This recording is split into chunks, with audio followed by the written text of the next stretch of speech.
We're in a cemetery in Westfield, Massachusetts called the St. Joseph Polish National Cemetery.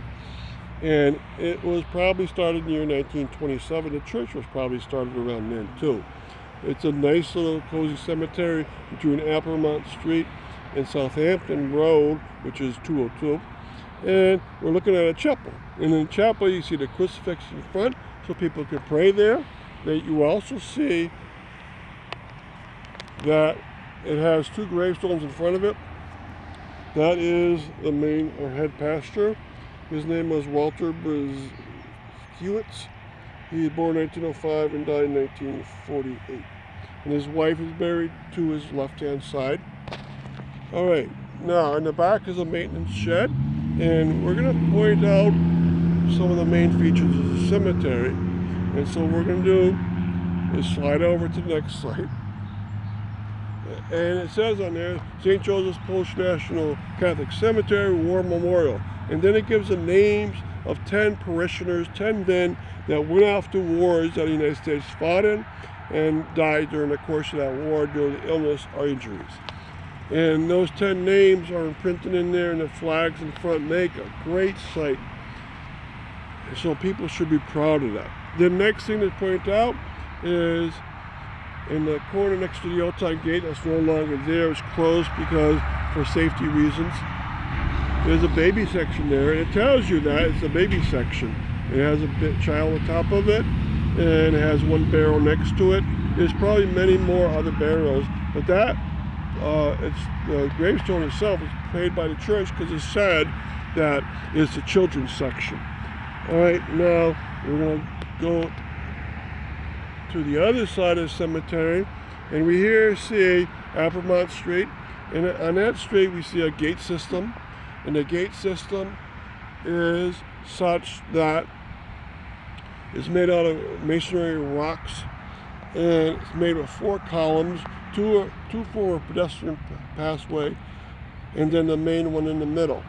It's probably from the date of the beginning of the cemetery. There's a masonry wall to the right hand side, and that wall is such that it might have been formed at the same time, the same material, but it's very short.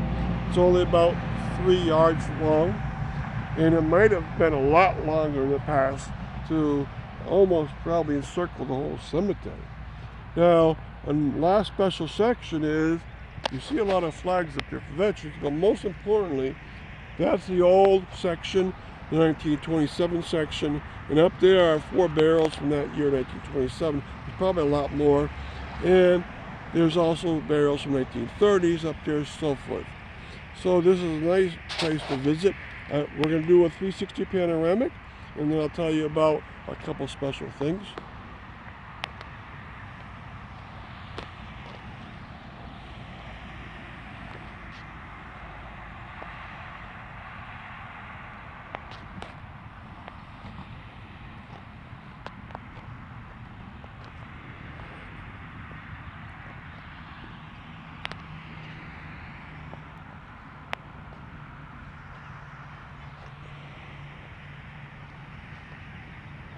Okay, and the 2 special things I'll point out are the chapel area has a beautiful crucifix with Jesus on it. Notice the lights on the side of it, and also the cross is lit up on its very top, and it's lit at nighttime too.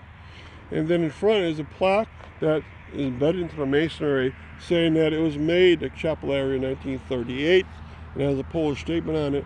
The pastor himself probably was much beloved to be buried there in what is a priest circle. There's no one there else, his wife, and the back is a maintenance building. And now we're going to slide backwards past the 1927 section and open our last section with the gates. Okay, this is in still great shape. They probably did some maintenance on it. You can see some marks on it. But otherwise, it's a beautiful gate system, and it's open 24 hours a day. And that's nice to know because that beautiful lit up crucifix must look gorgeous at night. And there is a wrought iron gate that could close up. I doubt they use it very much, and it's probably original by the look of it. All right, So there's going to be 2 stops in the cemetery. I hope you catch the other one, because that's a nice one. Thank you.